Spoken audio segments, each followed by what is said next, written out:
Okay, so that was obvious in that chart from back then. There are so many interesting things going on. The other thing I talked about in that chart, and I drew this thing, it's called a YOD, Y-O-D, because it describes this type of triangle. Here we have a nice harmonious aspect between Neptune and Saturn and Pluto. That's harmonious. Together, they form an inconjunct or 150-degree angle to the Sun and Venus. And in that video, I talked about how when you see a Yod, Y-O-D, it's known as the finger of God, and it's prominent in many death charts or tragic accidents. The other thing, so these were the activators with what happened to Jeffrey Epstein. And these points are in the 5th house, in the 8th house, pointing to the 12th of hidden secrets, isolation, hidden enemies. The other thing is that on the 5th house and 11th house cusp, the moon is exactly conjunct the 5th house, and this is a chart at 6:30 a.m. when they found Jeffrey Epstein. This moon that's 20 degrees Sagittarius is an applying conjunction to Donald Trump's natal moon. I think his natal moon is about 21 or 22, maybe 23 degrees. And Donald Trump's sun, I think it's 22 degrees, 55 minutes.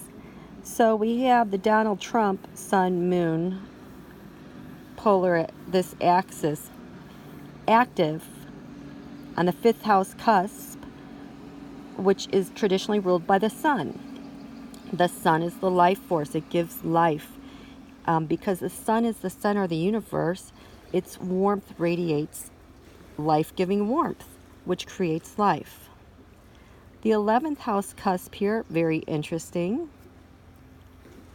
The traditional ruler of Aquarius, the sign of Aquarius, rules the 11th house of hopes, wishes, dreams, friendships, humanity, the sciences. It's the Aquarius is the star card in the tarot. It is ruled by Uranus, and here we have Uranus in the 9th house, which rules law enforcement, long journeys, higher education. But this 11th house here, ruled by Aquarius, Jeffrey Epstein, his sun is 0 degrees Aquarius. Interesting, huh? And so now here we have, if the rising sun sign is Leo, ruled by the sun, our person in question now is going to be Jeffrey Epstein and what happened to him.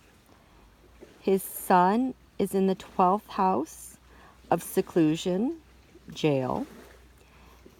It's also the house of hidden enemies and secrets. Moreover, Jeffrey Epstein, 22 degrees Leo, that is conjunct his natal planet Pluto.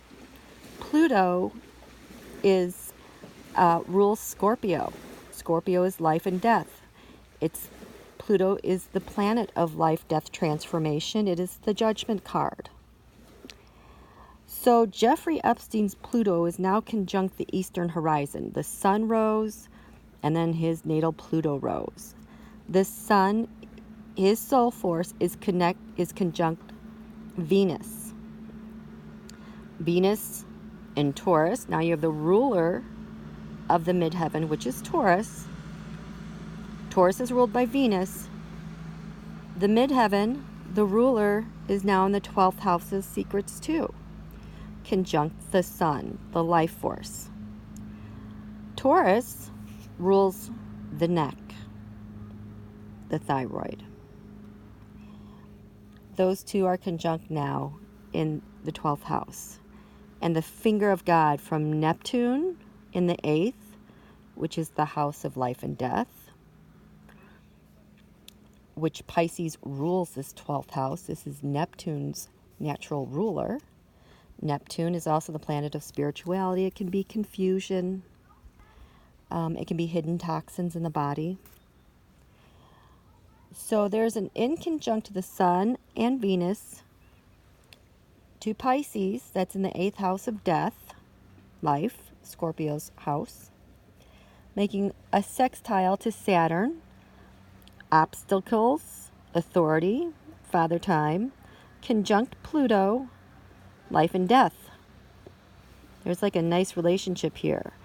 And these three power planets, because they're outer planets that affect every one of us, and they kind of have the grip of, like, if there's a gravitational pull of the galaxy, they have such a strong pull on events that happen that as Leo planets move into, they're just always stimulating this for a while. So these are like the activating conditions. Oh, also, here's the ascendant. In the first house at home is Mars in Leo. Aries rules the first house, and it rules Mars. So now Mars is in its dominion, and it is so strong, and it is beaming a huge major trine to the moon and the part of fortune. So there's a person here in the first house that is trining a moon in Sagittarius. Sagittarius, remember, rules law enforcement. Sagittarius is the natural ruler of the 9th house, where we have Uranus in Taurus. Uranus, sudden upset, upheaval, unexpected. Uranus in Taurus. Taurus rules the neck. Uranus is Jeffrey Epstein's natural ruler as an Aquarius. So, in my opinion, there's another person here who has the powers of aggression. And this 12th house here, we have the Sun, Venus, and a third planet, Mercury, which is 28 degrees Cancer. There's like another person there. 28 degrees Cancer.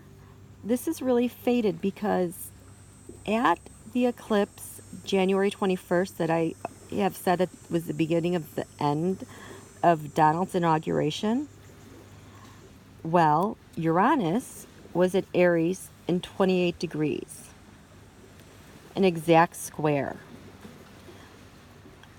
So, like being one of those fault lines that was activated, Mercury has been really active this past week because it was retrograde and now it's going direct, and it's just been moving so slowly, and that's Donald's natural ruler as a Gemini. So Mercury has been very active and full of a lot of messages. Ooh, it's getting noisy out here.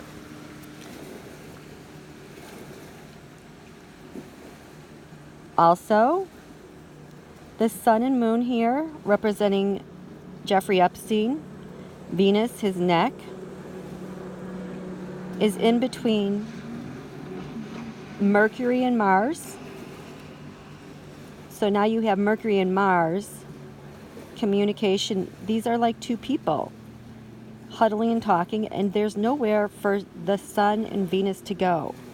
And now you have this Yod point. There's just so much force being exhibited and targeted right here on Jeffrey Epstein and his neck. And now here is Jeffrey Epstein's Pluto, life, death, on the ascendant. And there's people involved.